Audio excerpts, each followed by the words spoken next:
पडरौना के उम्मीदवार ने इस्तीफा दे दिया। मनीष जायसवाल थे कांग्रेस के प्रत्याशी, लेकिन आरपीएन के बाद एक और बड़ा झटका कांग्रेस को लगा है। पडरौना के उम्मीदवार ने इस्तीफा दे दिया है।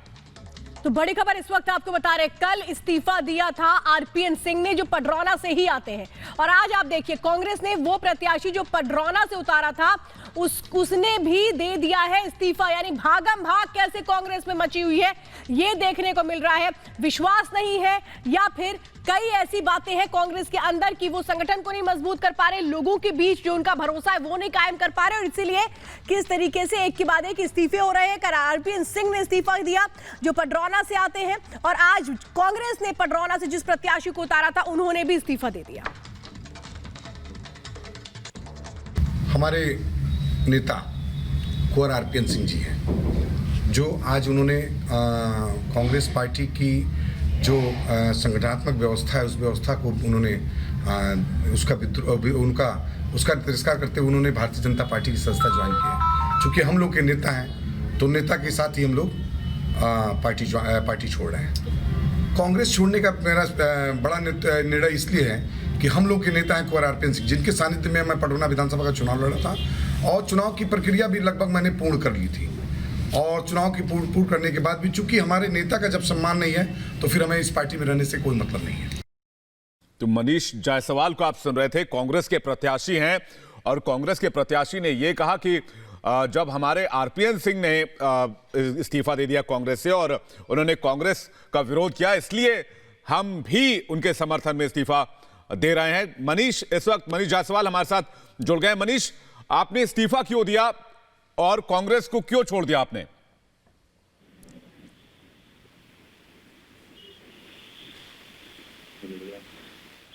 मनीष जायसवाल जी, आवाज पहुंच रही है आप तक? जी जी जी जी मैम, नमस्कार मैम। जी जी मनीष, मेरे सहयोगी विवेक ने सवाल किया है कि आपने कांग्रेस से इस्तीफा क्यों दिया?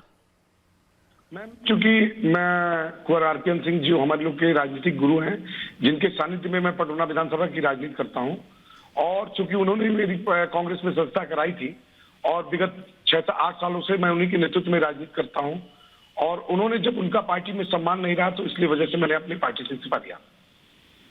लेकिन क्या आप भी कांग्रेस में वही बात महसूस करते हैं जो आरपीएन सिंह ने कही?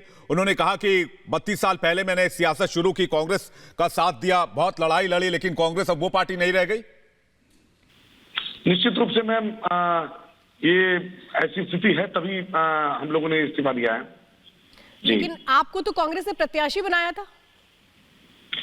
मैम, चूंकि सेनापति ही नहीं रहेगा तो फिर अकेले चुनाव लड़ने का कोई मतलब नहीं होता है। तो क्या हम लोग के क्षेत्र में जो वोट बैंक है कांग्रेस का, वो वोट बैंक कुंवर आरपीएन सिंह राजा साहब के नाम पे है, और हमने संघर्ष करके हमने अपने सारे संगठन का काम किया, किंतु वो लोग जो राजा साहब के नाम से जाने जाते हैं, जो लोग उनसे जुड़े वो लोग, उनके छोड़ने से वो लोग काफी महान थे। उन्होंने मुझसे कहा कि आपको भी पार्टी से इस्तीफा देना चाहिए। मुझे भी लगा कि जब नेता का सम्मान नहीं रहेगा तो हमें इस्तीफा दे देना चाहिए। तो आप भी क्या उसी राह पर जाने वाले हैं जिसमें राजा साहब गए हैं? कांग्रेस को छोड़ करके उन्होंने बीजेपी का दामन थामा है, क्या आप भी उसी राह पर? मेरे नेता का जो मुझे आदेश मिलेगा वो कार्य मैं पूर्ण करूंगा मैम। नहीं तो आरपीएन सिंह क्या पडरौना से चुनाव लड़ेंगे? इस बार विधानसभा चुनाव में ताल ठोकते नजर आएंगे? क्या आपको इस बात की जानकारी है? और जैसा हो सकता है मैम, जैसा उनका आदेश रहा। अभी तो हमें नहीं लगता है कि अभी तक उनका कोई फोन हम लोग के संबंध में आया है। अभी तो हमारी वार्ता होती रहती है जी। नहीं तो क्या आप चुनाव लड़ने वाले हैं? क्या आप भी बीजेपी ज्वाइन करेंगे? पडरौना से आप चुनाव लड़ सकते हैं बीजेपी की तरफ से अगर आपको मौका मिले तो? लड़ना ये तो पार्टी का नेतृत्व का मामला है।